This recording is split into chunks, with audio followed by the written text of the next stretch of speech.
নমস্কার, আমি অপরাজিতা। এইমস কল্যাণীতে কর্মরত একজন নার্সিং অফিসার।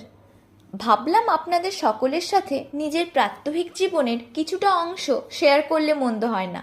তাই আজ থেকে আমি ডেলি ব্লগিং স্টার্ট করলাম। সকালে ঘুম থেকে উঠে এই গাছ দুটিকে দেখে আমার মনটা একদম ভালো হয়ে যায়। একটু গাছে জল দিতে দিতে আকাশের দিকে তাকালাম, কেমন যেন মেঘলা হয়ে আছে।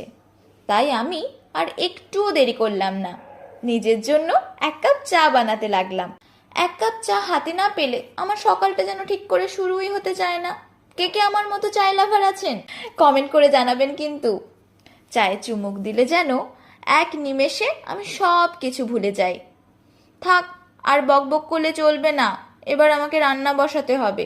ডিউটি যেতে হবে যে, আমার আজ ইভিনিং ডিউটি আছে। ঝটপট তাই আমি ভাত, ডাল আর একটা তরকারি বানিয়ে নিলাম। আর ফ্রিজে আগের দিনের চিংড়ি মাছের তরকারিটা আছে, সেটাও বের করে নিলাম।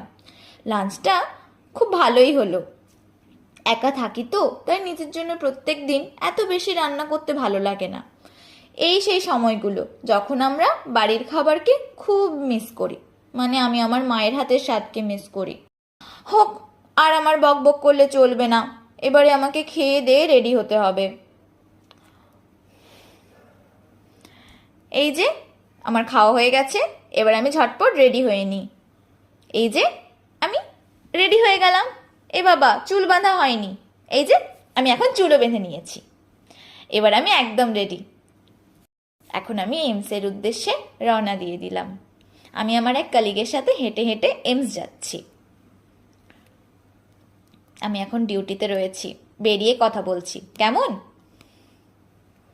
রাতের এইমসটা সত্যি খুব সুন্দর লাগে। ডিউটি থেকে বেরিয়ে এইমসের ক্যাম্পাসের মধ্য দিয়ে যেতে খুব ভালো লাগে। আবার আমি ফিরে এলাম আমার একার দুনিয়ায়। হোক, আজকের মতো টাটা সবাইকে। ভিডিওটি কেমন লাগলো কমেন্টে জানাবেন। ভালো লাগলে একটি লাইক করবেন আর চ্যানেলটি সাবস্ক্রাইব করবেন। টাটা।